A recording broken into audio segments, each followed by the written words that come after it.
Bismillahirrahmanirrahim. Assalamualaikum warahmatullahi wabarakatuh.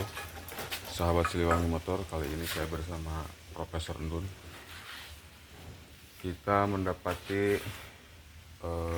keluhan di PC307 seperti ini, yaitu keluhannya ketika nanjak kurang tenaga, dan jelas-jelas ini permasalahannya dari matic. Karena waktu itu mobil dipakai ke medan yang tanjakan agak berat, yang lumayan berat. Di awal-awal perjalanan masih lancar, cuma ketika sudah mulai mau mencapai puncak perjalanan sudah mulai berat. Jadi mobil ini tuh tidak ngelos sama sekali maticnya.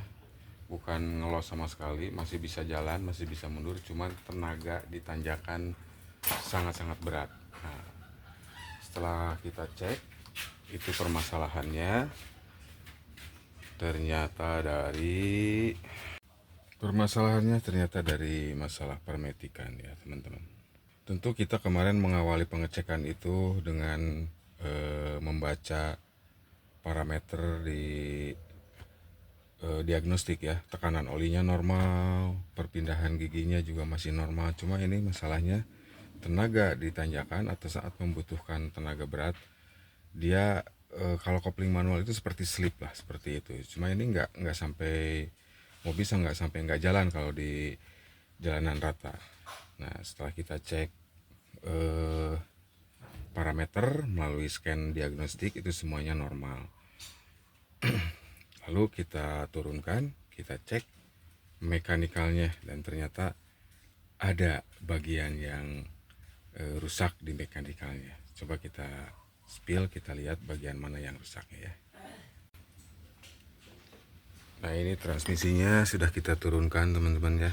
Sementara ini bagian-bagian mekanikal yang isinya bearing dan sebagainya itu tidak ada masalah ya.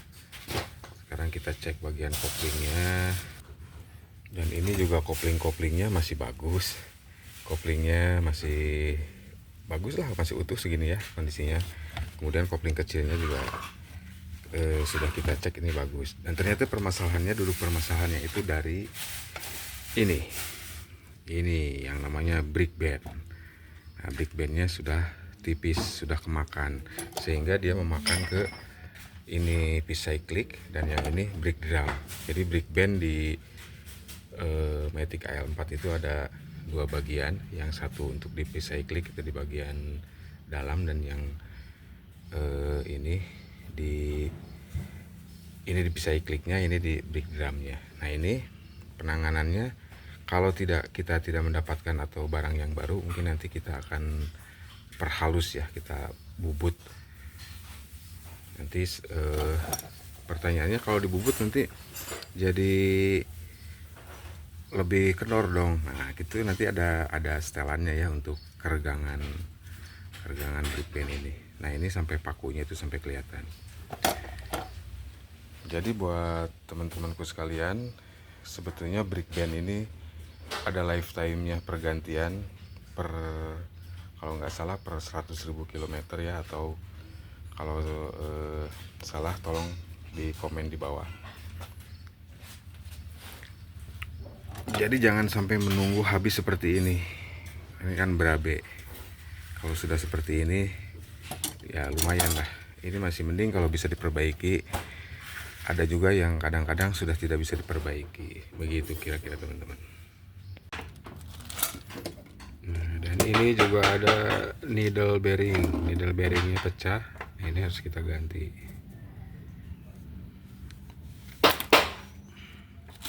Nah, jadi kemarin yang kena itu brake drum, dan kemudian yang ini P-cyclic.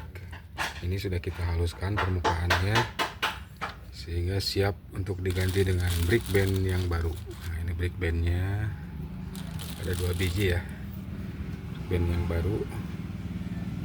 Kita tinggal nunggu needle bearing. Tinggal nunggu needle bearing yang ini, kemudian nanti selanjutnya kita rakit. Ini tidak ada penggantian kanvas kopling ya. Kopling ini semua sudah kita cek, kondisinya bagus semua. Dan satu lagi filter oli. Nah, filter olinya kita ganti karena yang lama itu sudah banyak kotoran. Nah, kita kemarin bersihkan dari lubang ini, itu banyak kotoran dan gram bekas pecahan needle bearing sama serpihan brake band yang sudah rusak. Dan ini needle bearingnya sudah ada. Ini needle bearingnya masih ada, jualan baru ya. Kalau brake drum ini sama pisai klik, saya kurang tahu apa ada yang baru atau enggak.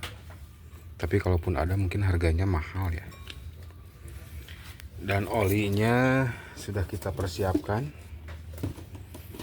karena ini menggunakan tipe LT ya.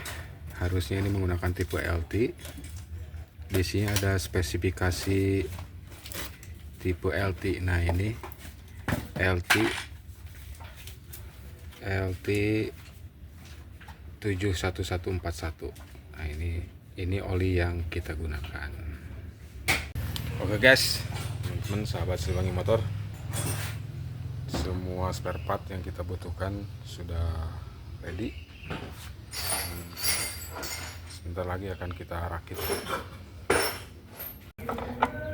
Nah, posisi needle bearing itu di sini ya. Needle bearing yang tadi pecah. Nah, kita ganti, ini posisinya di sini.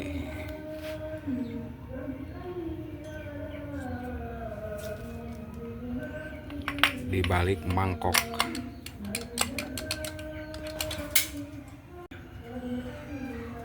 Nah, di sini juga ada busing, di sini juga busing.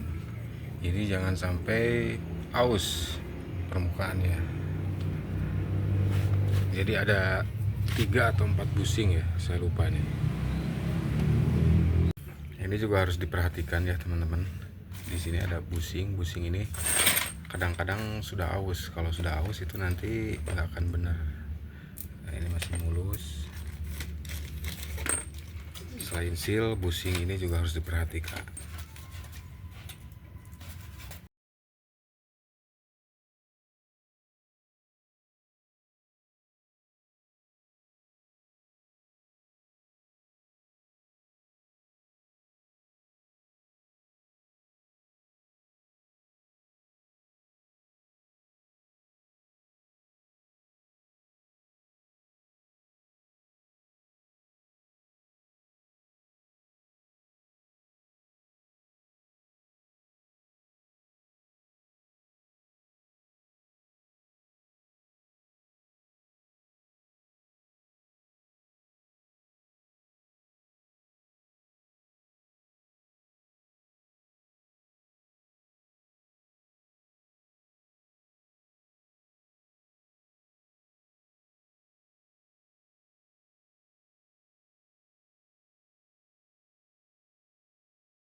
Sekarang saatnya kita tunggu tim menaikkan dan merapihkan transmisinya. Setelah itu kita besok lah ya. Isi oli dan kita scan dulu.